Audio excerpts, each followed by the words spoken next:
सरकारने पीक विमा वाटाय सुरू केलेला आहे। तर उद्या सकाळी 7 वाजता तुमच्या खात्यात पीक जमा होणार आहे। बरोबर सकाळी 7 वाजता शेतकऱ्यांच्या बँक खात्यात त्यांचा पीक विमा जमा होणार आहे। तर शेतकरी मित्रांनो, सगळ्यात मोठी बातमी, सकाळी 7 वाजता तुमच्या खात्यात पीक विमा जमा होणार आहे। त्यासाठी शेतकरी मित्रांनो, व्हिडिओ शेवटपर्यंत बघा, कारण त्यामध्ये तुमचाही जिल्हा असू शकतो। नमस्कार शेतकरी मित्रांनो, आपले यूट्यूब चॅनलवरती सहर्ष स्वागत आहे।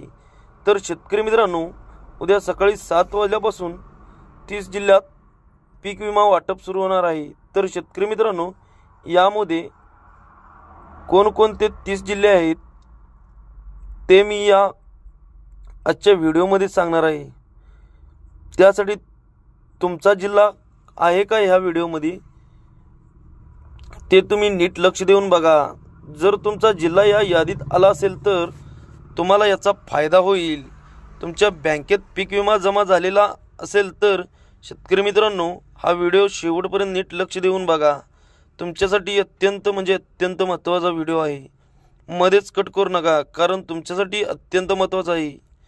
तर बघा शेतकरी मित्रांनो, पीक विमा जमा झाला की नाही ते कसे चेक करायचे। संबंधित वेबसाईटला लॉग इन करून स्टेटस चेक करा। तर शेतकरी मित्रांनो, तुमच्या खात्यात जर पीक विमा जमा आला नसेल तर तुमच्या कृषी विभागाच्या कार्यालयात संपर्क साधा। तुमचे हेल्पलाईन नंबरवर कॉल करून तक्रार नोंदवा। तक्रार नोंदवण्यासाठी आवश्यक ते कागदपत्रे एकत्र करून ठेवा। तर मित्रांनो, खरीप व रब्बी पीक विमा बाबत बघा, तुमच्या खात्यात खरीप व रब्बी पीक विमा जमा झाला का नाही ते कसे चेक करायचे। नंबर 1, वेबसाईटला लॉग इन करा। नंबर 2, तुमच्या पिकाचा प्रकार निवडा, म्हणजे तुमचे पीक खरीप आहे की रब्बी आहे ते निवडा। नंबर 3, टोटल क्लेम पेड सेक्शनमध्ये माहिती मिळवा। तर शेतकरी मित्रांनो, तुम्ही म्हणता असेल की पीक विम्याचे स्टेटस का बघावे, तर मी तुम्हाला आज सांगणार आहे पीक विमा स्टेटस बघण्याचे फायदे काय आहेत। नंबर 1, खात्यात जमा झालेली रक्कम लगेच चेक करता येते। नंबर 2, जर तुमचा पीक विमाबाबत कोणतीही तक्रार असेल तर लगेच नोंदवता येते। नंबर 3, पीक विमा पूर्ण झाला आहे का नाही याची खात्री करता येते। तर शेतकरी मित्रांनो, उद्या 7 वाजता तुमच्या बँक खात्यात पीक विमा जमा होणार आहे, त्यामुळे तुम्ही तयारीत राहा। तर शेतकरी मित्रांनो, तुम्ही उद्या 7 वाजल्यापासून तुमचे बँक खाते नेहमीप्रमाणे तपास करा। काही अडचण असल्यास त्वरित योग्य ठिकाणी संपर्क साधून त्या अडचणीतून बाहेर निघावे। तर शेतकरी मित्रांनो, आता मी सांगणार आहे ती तुमच्यासाठी अत्यंत महत्त्वाची आहे। ही गोष्ट नीट लक्ष देऊन बघा। नंबर 1, योग्य मोबाईल नंबर वापरून लॉग इन करा। नंबर 2, कॅपचे कोड काळजीपूर्वक टाका। नंबर 3, OTP प्राप्त झाल्यावर लवकरात लवकर लॉग इन करून घ्या। नंबर 4, खात्यात जमा रक्कम पडताळण्यासाठी वेगवेगळ्या वेबसाईटला भेट द्या। तर शेतकरी मित्रांनो, हे कारण तुमच्यासाठी अत्यंत महत्त्वाचं आहे। तर शेतकरी मित्रांनो, आता मी तुम्हाला सांगणार आहे यामध्ये कोणकोणत्या जिल्ह्यामध्ये पीक विमा वाटप होणार आहे।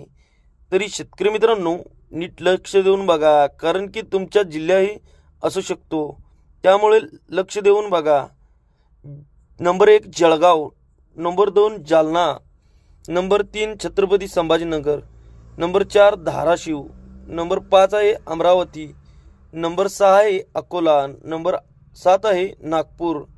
नंबर 8 आहे परभणी। नंबर 9 आहे रायगड। नंबर 10 आहे नंदुरबार। नंबर 11 आहे हिंगोली। नंबर 12 आहे नांदेड। नंबर 13 आहे यवतमाळ। नंबर 14 आहे सिंधुदुर्ग। नंबर 15 आहे ठाणे। नंबर 16 आहे पालघर। नंबर 17 आहे धुळे। नंबर 18 आहे पुणे। नंबर 19 आहे सांगली। नंबर 20 आहे लातूर। नंबर 21 आहे बुलढाणा। नंबर 22 आहे नाशिक। नंबर 23 आहे अहमदनगर। नंबर 24 आहे सोलापूर। नंबर 25 आहे सातारा। नंबर 26 आहे बीड। नंबर 27 आहे वाशिम।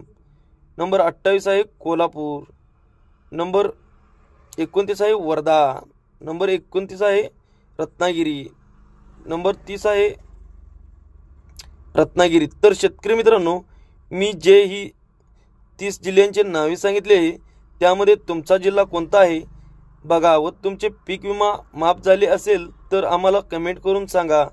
तर शेतकरी मित्रांनो, उद्या सकाळी 7 वाजता तुमच्या बँक खात्यात पीक विमा झालेला मेसेज येईल, ते पहिला चेक करून घ्या। तर शेतकरी मित्रांनो, जर का तुम्हाला कुठली अडचण आली तर संबंधित अधिकाऱ्याशी संपर्क साधून त्या अडचणीतून बाहेर पडा।